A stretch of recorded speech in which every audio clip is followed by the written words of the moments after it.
اللهم صل على محمد اللهم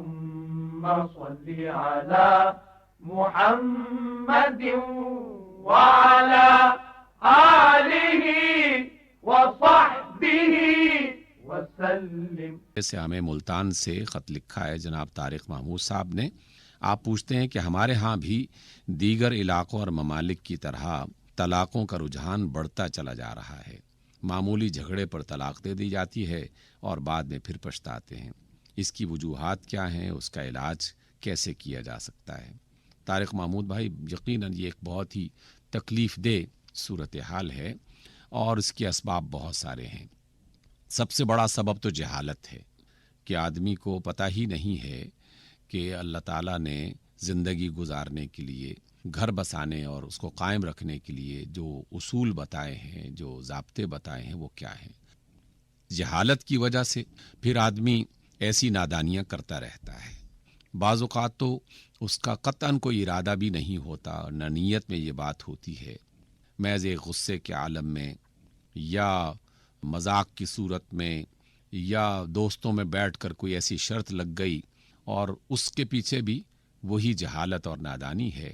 اچانک اس کی زبان سے کچھ ایسے الفاظ نکل آتے ہیں کہ جس کی بنا پر طلاق واقع ہو جاتی ہے۔ اس کا پہلا سبب جہالت اور نادانی ہے، اور دوسرا سبب جو ہے وہ در حقیقت غصہ اور اپنی ہر دھرمی ہے، جس کی بنا پر وہ یہ بھول جاتا ہے کہ اس غصے اور ہر دھرمی کا نقصان خود اس کو بھی ہوگا۔ ایسا نہیں ہے کہ جو شخص طلاق دے دیتا ہے وہ اب فارغ ہو جاتا ہے اور اسے سہولت اور آسانی مل جاتی ہے۔ خاص طور پر اگر اس کے بچے بھی ہیں، اولاد بھی ہے، تو اس مصیبت میں زندگی بھر وہ پورا کا پورا گھرانہ مبتلا رہتا ہے۔ یہ کرب اور یہ دکھ سب میں تقسیم ہونے لگتا ہے۔ بچے بھی پریشان ہو جاتے ہیں، خاتون بھی پریشان رہتی ہے، اور جو مرد ہے وہ بھی عزت کی اور راحت کی زندگی بسر نہیں کر سکتا۔ اس لیے ضد اور غصہ یہ انسانی کاموں کو خراب کرنے کا بہت بڑا ذریعہ بنتے ہیں۔ غصہ تو ویسے بھی آگ ہے، اور آگ سے شیطان بنایا گیا ہے، اور شیطان کے بڑے کاموں میں سے ایک کام یہ ہے کہ وہ میاں بیوی کے درمیان میں اختلاف پیدا کرتا ہے، اور اس اختلاف پر وہ خوش ہوتا ہے۔ بڑی معروف اور مشہور اور صحیح روایت ہے کہ ابلیس جو ہے وہ پانیوں پر اپنے تخت کو سجاتا ہے، اور باقاعدہ ہر روز اس کے کارندے اور اس کے خاص جو کارکن ہیں وہ رپورٹ دیتے ہیں کہ آج ہم نے یہ والا گناہ انسانوں میں پیدا کیا اور جنات میں پیدا کیا،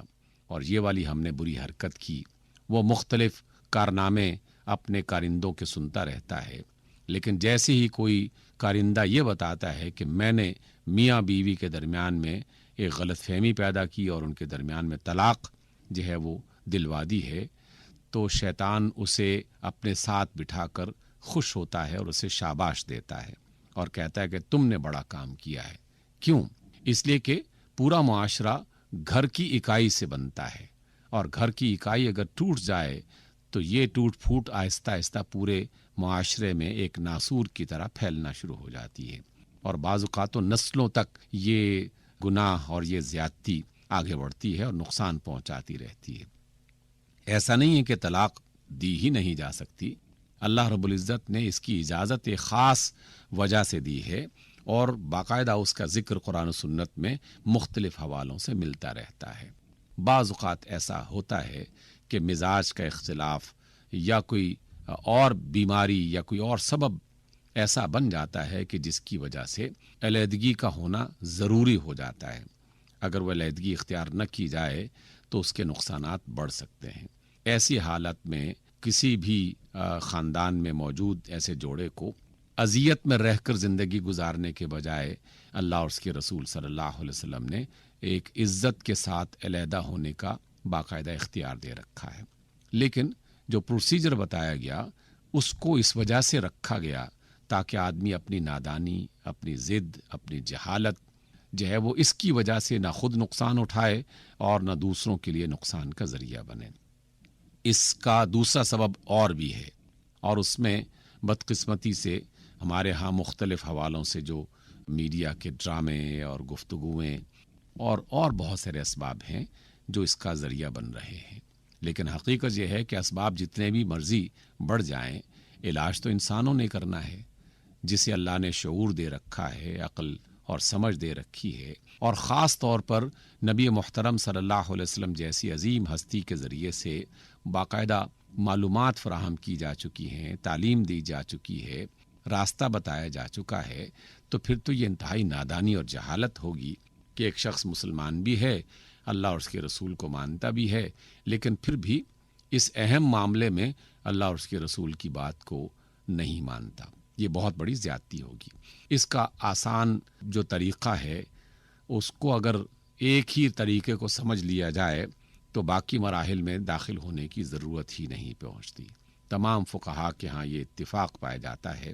کہ اگر کہیں دونوں میاں بیوی کے درمیان میں اختلافات بڑھنا شروع ہو گئے ہیں تو سب سے پہلے تو وہی دونوں آپس میں ایک دوسرے کے قریب ہوتے ہیں، ایک دوسرے کے رازدار ہوتے ہیں، کچھ وقت انہوں نے مل کے گزارا ہوتا ہے، اس کی بنا پر وہ اپنی عزت اور دوسروں کی عزت کو محفوظ کرنے کے لیے اپنے معاملات خود سے سلجھانے کی کوشش کریں، اور اس کا کسی سے ذکر بھی نہ ہو، اور اس کو خاندان کے لوگوں کے درمیان میں بھی موضوع بحث نہ بنایا جائے۔ اگر معاملات حل نہیں ہوتے تو پھر ایک عقل مند انسان کی طرح اسی برادری کے جو نسبتاً زیادہ زیرک، سمجھدار اور بزرگ لوگ ہیں ان کو اس میں شامل کیا جائے، کیونکہ بہرحال انسانی عزت ایک دوسرے کا خیال رکھتی ہے، بزرگوں کا، بڑوں کا، عقل مند انسانوں کا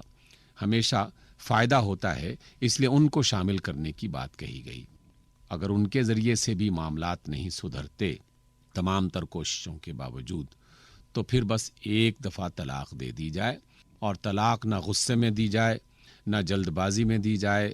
نہ غفلت میں دی جائے، بلکہ یہ ایک سوچا سمجھا عمل ہونا چاہیے۔ سوچا سمجھا عمل کا مطلب یہ ہے کہ جب اس طرح کی صورتحال ہو تو اس میں ایک وقت گزارنے کے بعد پوری تسلی کے ساتھ، اور زیادہ بہتر یہ ہے کہ باقاعدہ گواہوں کی موجودگی میں اور تحریری طور پر، بالکل اس طرح جیسے نکاح کے موقع پر یہ عمل دہرایا گیا تھا کہ باقاعدہ گواہوں کی موجودگی میں یا اقرار کیا گیا اور قبول اور ایجاب جو ہے وہ اس کی بات کی گئی، تو جب یہ عمل شادی کے لیے اختیار کیا جا سکتا ہے تو طلاق کے لیے تو اور زیادہ ضروری ہو جاتا ہے، اس لیے کہ اگر شادی نہیں کی تو اس کی وجہ سے کسی کو نقصان نہیں پہنچ رہا، لیکن اگر طلاق دے دی ہے تو اس کا نقصان پہنچ رہا ہے بہت سارے افراد کو، تو اس وجہ سے اس میں زیادہ محتاط ہونا چاہیے۔ تو جس بندے نے یہ ارادہ کر لیا ہو اور تمام تر حالات اس کے قابو سے نکل گئے ہوں، تو پھر وہ باقاعدہ ایک مجلس میں گواہوں کی موجودگی میں اور سوچ سمجھ کر صرف ایک طلاق دے،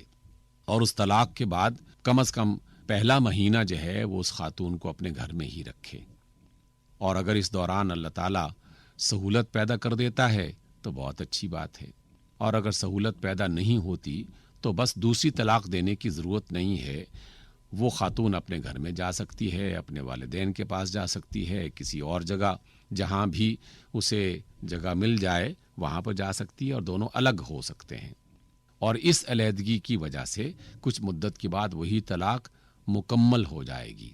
لیکن اس کا بڑا فائدہ یہ ہے کہ انہیں واپسی کا موقع مل سکتا ہے جب کبھی ان کے آپس کے حالات درست ہو جائیں۔ طلاق بے شک ہو جائے گی، لیکن ایک خاص مدت جو ہے وہ گزر جانے کے بعد وہ طلاق مکمل ہو جاتی ہے، اور اس طلاق کے مکمل ہونے کا مطلب یہ ہے کہ وہ خاتون آزاد ہے۔ آزاد ہونے کی صورت میں اگر وہ کہیں اور نکاح کر لیتی ہے تو بہت اچھی بات ختم ہو گئی، لیکن اگر وہ کسی اور جگہ نکاح نہیں کرتی، شادی نہیں کرتی، اور اس طرح کے حالات بے شمار موقعوں پر آتے رہتے ہیں، ہو سکتا ہے طلاق عمر کے ایسے مرحلے میں ہو جائے کہ جس کے بعد کوئی بھی خاتون نہ کسی جگہ شادی کر سکتی ہو اور نہ ہی اسے اس بات کی خواہش ہو، نہ ضرورت ہو، تو اس صورت میں مشکل بڑھ سکتی ہے۔ تو اگر بعد میں کسی وقت میں حالات سازگار ہو جاتے ہیں اور پھر دوبارہ ارادہ بنتا ہے کہ ہمیں آپس میں مل کر اپنی بقیہ زندگی گزارنی چاہیے، تو واپسی کا یہ موقع انہیں مل جاتا ہے۔ بس اس کے بعد ضرورت ہی نہیں ہے کسی اور مشکل میں پڑنے کی۔ لیکن ہمارے ہاں کچھ ایسے نام نہاد قسم کے علماء اور مذہبی جو افراد ہیں، کچھ انہوں نے اس میں مشکل پیدا کر دی کچھ ہمارے قانون کے بظاہر نام نہاد محافظ،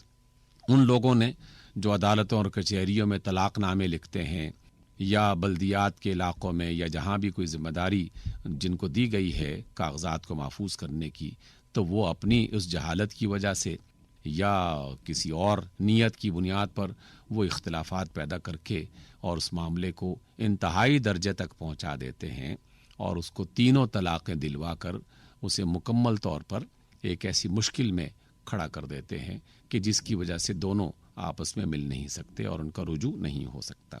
اس لیے آسان علاج یہی ہے، اور اس کا کئی دفعہ ذکر ہوتا رہا اور آئندہ بھی ہوتا رہے گا، کیونکہ یہ انسانی مرض ہے اور ہمارے معاشروں میں اس مرض کو باقاعدہ سوچ سمجھ کے بڑھایا جا رہا ہے۔ جہالت کی بنیاد پر کچھ بڑھا رہے ہیں اور کچھ باقاعدہ ارادے کے ساتھ یہ چیز بڑھا رہے ہیں۔ جن کے ہاں ایک مسلم گھرانے عزت اور اخلاق کی بنیاد پر